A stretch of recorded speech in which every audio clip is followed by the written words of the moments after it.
Suppose करो कि तुम किसी भी फंक्शन में गए अपनी फैमिली के साथ में, तुम्हारे दूर के कजन्स के वहाँ पर तुम उन कजन्स से एक या दो बार ही मिले हो।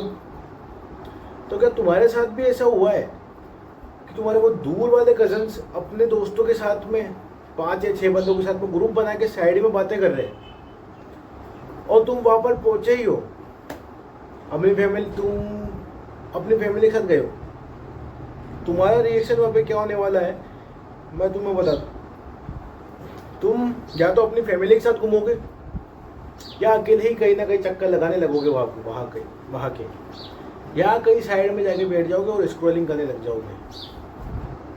तो अगर तुम्हारे साथ भी ये चीज़ हुई है और बार बार होती है तो तुम्हारा सेल्फ कॉन्फिडेंस बहुत ज़्यादा डाउन है, तुम्हें इसको ऊपर उठाना ही पड़ेगा। अगर तुमने इसको ऊपर नहीं उठाया ना तो तुम कल को आगे जाकर एक बाप बनोगे, तो तुम एक बहुत ही चूतिया किस्म का बाप बनोगे, समझ रहे हो। ऐसे ही बोलना नहीं चाहिए था पर हाँ, तुम बहुत ही बोरिंग बाप बनोगे। इसलिए इस चीज़ को आज ही फिक्स करो। इस वीडियो के अंदर मैं तुम्हें बताऊंगा कि तुम अपना सेल्फ कॉन्फिडेंस कैसे हाई कर सकते हो, बूस्ट कर सकते हो एकदम। तो एंड तक बने रहना, तुम्हारी इच्छा है तो सबसे पहले ये समझते हैं कि कॉन्फिडेंस डाउन कैसे होता है। कॉन्फिडेंस डाउन होने के ओनली फॉर ये 3 रीज़न होते हैं। सबसे पहला, कॉन्फिडेंस अगर तुम्हारा डाउन है तो इसके अंदर तुम्हारी गलती बिल्कुल नहीं है। इंडिया की सोसाइटी ही ऐसी है कि यहाँ पर जो भी फ्रेशर बंदा पैदा होता है ना, उसको हर छोटी छोटी बातों पर टोकने लग जाते हैं। यहाँ पर हर छोटी छोटी बात पर, या तो वो थोड़ी बहुत मस्ती करेगा तो मस्ती मत कर, वो ऐसे चलेगा तो ऐसे मत चल, वो ढंग से नहीं बैठेगा तो ऐसे मत बैठ। तो खुद के अंदर ही एक माइंड में इमेज बना लेता है खुद की कि मैं अगर कुछ भी काम कर रहा हूँ तो वो गलत है। यही माइंड अपने इंडिया के बच्चों का हो जाता है कि मैं अगर जो भी काम कर रहा हूँ वो गलत है। नंबर 2 पॉइंट इज जिससे तुम्हारा कॉन्फिडेंस डाउन होता है। सपोज करो तुम 4 दोस्त कहीं पर बैठे हो और सामने से कोई भी आ रहा है, लड़का लड़की कोई भी हो सकता है, तुम्हें उसके बाल पसंद आए या तुम्हें उसका गोगल्स चश्मा पसंद आया, तुम सोचोगे कि मुझे उसको जाकर कॉम्प्लीमेंट करना चाहिए।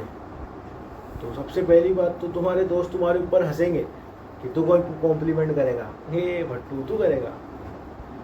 यही चीज़ दोस्त तुम्हारे ऊपर हंसेंगे कि तू कॉम्प्लीमेंट करेगा। इसलिए और यही सबसे बड़ा रीज़न है कि तुम्हारी जैसा सर्कल रहता है ना आसपास का, वैसे तुम्हारी मेंटेलिटी हो जाती है, वैसे तुम सोचने लगते हो। तीसरा पॉइंट है तुम्हें अपने दिमाग के अंदर से ये चीज़ निकालनी पड़ेगी कि लोग क्या सोचेंगे। लोगों को तुमसे घंटा फर्क नहीं पड़ता भाई, तुम कुछ भी करो, तुम चाहे कच्चे में घूमने चल जाओ, लोगों को कोई फर्क नहीं पड़ता। वो 2 मिनट याद रखेंगे फिर भूल जाएंगे। सपोज करो तुम कहीं पे भी गए, वहाँ पे तुमसे अच्छी ड्रेसिंग सेंस किसी का है और तुम खुद को उस आदमी से कंपेयर करने लगते हो कि यार इसका तो इतना अच्छा है, मेरा इतना ख़राब है। तुम अंदर ही अंदर सेल्फ स्टीम को लो कर लेते हो और तुम्हारा कॉन्फिडेंस पूरी तरीके से किल हो जाता है। इसलिए इस कीड़े को अपने दिमाग के अंदर से निकाल दो कि लोग क्या सोचेंगे। लोगों का काम ही यही है, लोग क्या सोचेंगे। तुमको इसकी डार्क साइड में बताता हूँ।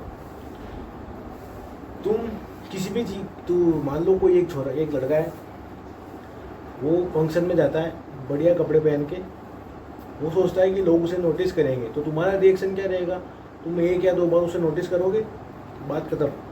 देन तुम उसे अगले दिन भूल जाओगे कि कोई था भी सही, कोई ऐसे कपड़े पहन के भी आया था वहाँ पर। इसलिए तो मेरा कहने का मतलब ये नहीं है कि तुम कुछ भी चीज़ पहन के कहीं पे भी चल जाओ। ये इफेक्ट करता है तुम्हारी लाइफ के अंदर, पर तुम्हें जितना हो सके उतना इस चीज़ को अपने दिमाग से निकालना है कि लोग क्या सोचेंगे। बाकी तुम अपना पहनावा सही रखो, तुम अपना पोस्चर सुधारो, तुम अपने बोलने का तरीका सुधारो। लोग इन चीज़ों को ज़्यादा नोटिस करते हैं। कोई किसी को एकदम देख के नहीं बता सकता कि इसमें क्या है क्या नहीं है। उसके व्यवहार से, उसके पोस्चर से और उसके बोलने के तरीके से, बोलने का तरीका कैसा है, ये चीज़ को समझ के लोग बाग जज करते हैं। तो अगर तुम इन तीनों चीज़ों को सही करना चाहते हो और अपना कॉन्फिडेंस बूस्ट करना चाहते हो तो तुम्हें इन 2 स्टेप्स को इजीली अपनी रूटीन के अंदर ऐड और अपने माइंड के अंदर ऐड कर लेना है। नंबर 1 स्टेप इज, तुम्हें कहीं पर भी जाना है, सपोज करो तुम पार्क में जाते हो या कोई से भी गार्डन में जाते हो, वहाँ पे जाके तुम्हें कुछ नहीं करना, बस 10-15 दिन के शुरू में या 5 दिन के शुरू में तुम्हें वहाँ पे जाकर वर्कआउट करना है। लोग तुम्हें अपने आप नोटिस करेंगे और अप्रोच करने लग जाएंगे। मेरे साथ तो ये काफ़ी बार हुआ है, मेरे ऐसे ही बहुत सारे दोस्त इसी तरीके से बने हैं, इसी तरीके से मेरे बहुत सारे दोस्त बने हैं। अगर तुम्हें नोटिस करते हैं, तुम्हें देखते रहते हैं, तुम उसे देखते रहते हो, तो तुम उसे जाकर अप्रोच कर दो, और भाई क्या हाल है, कैसे वैसे, बस अगले दिन से साथ में रनिंग करेंगे वगैरह वगैरह। बस इस चीज़ को करो, जिससे तुम्हें अंदर फीलिंग डेवलप होगी कि तुम कर सकते हो। अभी 2-3 साल पहले मेरी इससे भी ज़्यादा बदतर हालत थी, मैंने इसको सुधारा है। और जो बंदा अपने कमरे के अंदर रहता है ना, उसका सेल्फ कॉन्फिडेंस इतना डाउन होता है कि उसकी मेंटल हेल्थ पूरी तरीके से ख़राब हो जाती है। मेरी भी बहुत ख़राब थी 2-3 साल पहले, मैंने इसके ऊपर काम करा है। पर वो कीड़ा बिल्कुल मत बनना कमरे के अंदर वाला, जो कमरे के अंदर ही रहता है, वहाँ पे कुछ भी करता है वो, समझ जाओ। कमरे में लेके रह के वो ज्ञान देगा, पूरे संसार का ज्ञान देगा, और फिर जब बाहर निकलेगा ना, तब उसे उसकी औकात पता पड़ेगी कि कैसा सिस्टम है उसके साथ में। इसलिए नंबर 2 पॉइंट इज, तुम्हें कोई भी छोटा सा गोल लेना है, गोल अपने दिमाग के अंदर सेट करना है और उसे पूरा करना है। तो तुम गोल कैसे ले सकते हो? सपोज करो तुमने अपने दिमाग के अंदर गोल बनाया कि तुम्हें 7 के 7 दिन वर्कआउट करना है, और तुम अगर 7 के 7 दिन वर्कआउट नहीं करते, तुम 5 या 4 दिन ही कर पाते हो, तो इट्स ओके, दिमाग में नहीं लेना है।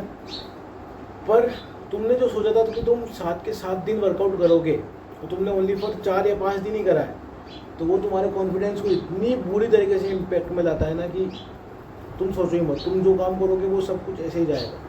और जो बंदा कमरे के अंदर रहता है ना, मेरी उसके लिए यही एडवाइस है कि तुम्हें बाहर निकलना चाहिए, किसी भी गार्डन या पार्क या कोई भी जगह हो, बहुत सारा इतना बड़ा संसार है, तुम्हारा घर के पास के गार्डन में भी जा सकते हो, तुम घर के बाहर गली में भी घूम सकते हो।